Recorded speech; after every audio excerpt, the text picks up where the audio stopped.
जिस तरह का जीवन हमें प्राप्त हुआ है उसकी जिम्मेदारी किसकी है, उसका उत्तरदायी कौन है। जीवन को सुखपूर्वक या दुखपूर्वक, ज्ञान के साथ या अज्ञान के साथ, अत्यंत वैभव समृद्धि के साथ या कि दीनहीन और दरिद्रता के साथ जीने की मजबूरी किसने हमें सौंपी है? क्या कोई इस सब का विधाता और स्वामी है क्या, जो हमारे जीवन को इस तरह जीने के लिए मजबूर करता है? और हमने बहुत स्पष्ट रूप से विचार करके ये जान लिया है कि ये काम किसी और का नहीं है, ये काम मेरे अपने कर्मों का है। मैं यहां निरंतर मन, वाणी और शरीर से जो भी करता हूं और जिस तरह के परिणाम या भाव मेरे होते हैं, मेरी थॉट्स और फीलिंग जैसी होती हैं, वैसा मेरा जीवन निर्मित होता चला जाता है। मेरे अपने इस जीवन के निर्धारण में या कि मेरे अपने इस संसार के कर्मों को निर्धारित करने में मेरे साथ 3 लोगों की भागीदारी है। एक तो मेरी अपनी आसक्ति, मेरा अपना मोह, वो इसका पहला पार्टनर है। मेरे अपने जीवन को इस तरह से जीने के लिए मजबूर करने वाला पहला भागीदार अगर कोई है तो मेरा अपना मोह, मेरी अपनी आसक्ति है। और दूसरी, मेरे अपने वर्तमान पुरुषार्थ की दिशा, मेरे अपने वर्तमान पुरुषार्थ की चॉइस, मैंने जैसा पुरुषार्थ करने का तय किया है वो वैसा मेरे कर्मों को और मेरे जीवन को बनाने में दूसरा हिस्सेदार है।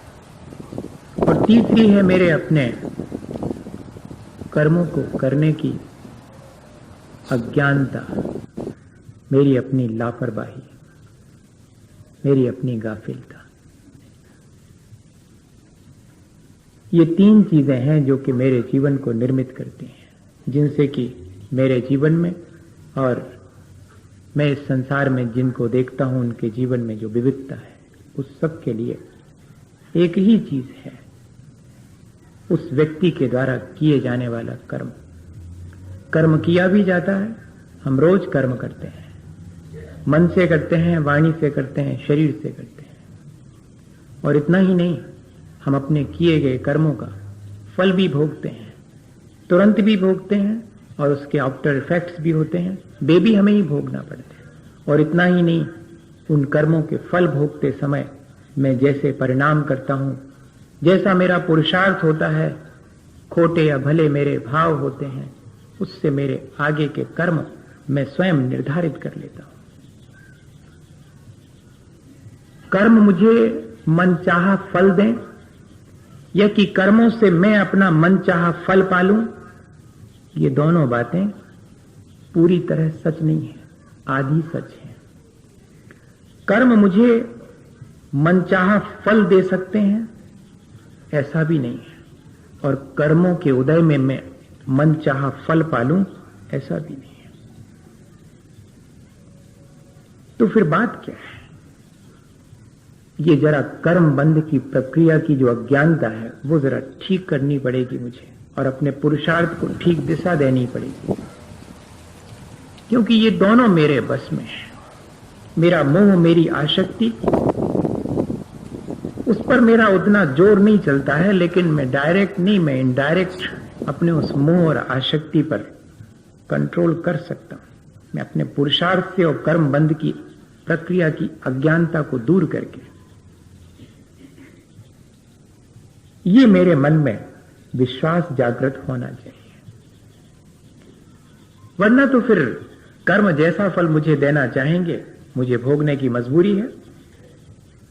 और या फिर दूसरा यह है कि मैं ऐसा पुरुषार्थ करूं पुरुषार्थ करने का अहंकार करूं कि मैं अपने कर्मों से अपना मनचाहा फल ले लूंगा, ऐसा भी नहीं। दोनों ही चीजें नहीं। कर्म तो सिर्फ इतना काम करता है कि मेरे चाहे गए कामों में बाधा डाल सकता है, लेकिन अपना मनचाहा फल मुझे नहीं दे सकता। ये एक चीज समझने की चीज है। ना हम कर्मवादी हैं, ना हम भाग्यवादी हैं, ना हम पुरुषार्थवादी हैं। हम तीनों को व्यवस्थित रूप से समझ करके अपने जीवन को पुरुषार्थ के द्वारा अच्छा बनाने के लिए सक्षम हैं।